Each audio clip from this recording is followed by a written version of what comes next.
అక్కడి నుంచే రాజేష్తో 7-7:30 సుమారు శేఖర్ అనే ఒక A2కి ఫోన్ చేస్తే ఎక్కడున్నావని చెప్పి అడిగితే నేను కోదాడలో ఉండబడే డీమార్ట్ కాడ ఉన్నా అని చెప్తే మరో 10 నిమిషాలకు ఫోన్ చేసి నువ్వు అక్కడనే ఉండి నేను వస్తానని చెప్పి పోలీసు వాళ్ళని వెంబడి పెట్టుకొని 5వ తారీఖున డీమార్ట్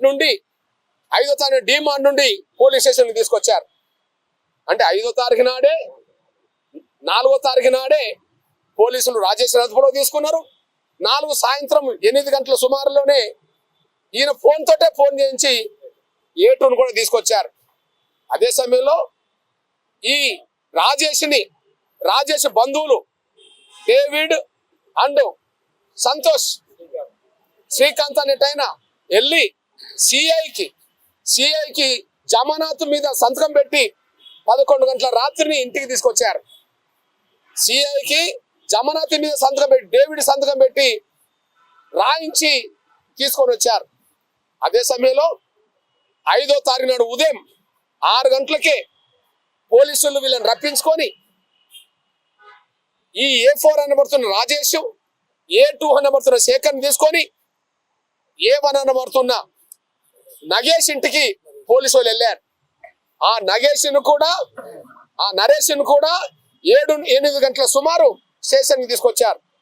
అంటే 4వ తారీఖు నాడే పోలీసులు ఇద్దరిని అదుపులోకి తీసుకున్నారు. 5వ తారీఖు నాడు A1 కూడా అదుపులోకి తీసుకున్నారు. ఆ రోజు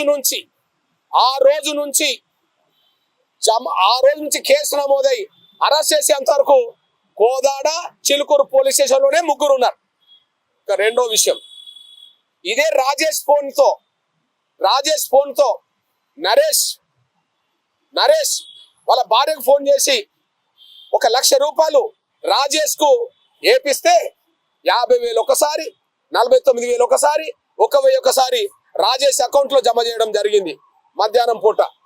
అదే సమయంలో ఇదే రాజేష్ని అరవింద్ అనే కానిస్టేబుల్ 5వ తారీఖు నాడు సాయంత్రం 5-6 మధ్యలో ఈ రాజేష్ అనే కానిస్టేబుల్ రాజేష్ని వెంబడి పెట్టుకొని, ఆయన బండిని వెంబడి పెట్టుకొని రాజేష్ పనిచేస్తున్న పెట్రోల్ బంక్ దగ్గరికి వెళ్ళి అక్కడి నుంచి కూడా 1 లక్ష రూపాయలు తీసుకొని వచ్చేసారు. ఈయన సూపర్వైజర్ పనిచేస్తాడు. అవసరాన్ని బట్టి ఆయన 10,000, 20,000 తీసుకునే సందర్భాలు ఉన్నాయి. ఇదే ఈ అరవింద్ అనేటైనే తీసుకురావడం, కానిస్టేబుల్ వెంబడి పెట్టుకొని తీసుకోవడం జరిగింది. అంటే ఫిర్యాదు లేకముందే వీళ్ళని అదుపులో తీసుకున్నారని ఇది స్పష్టంగా రుజువు అవుతున్నది. ఇకపోతే 6వ తారీఖు నుంచి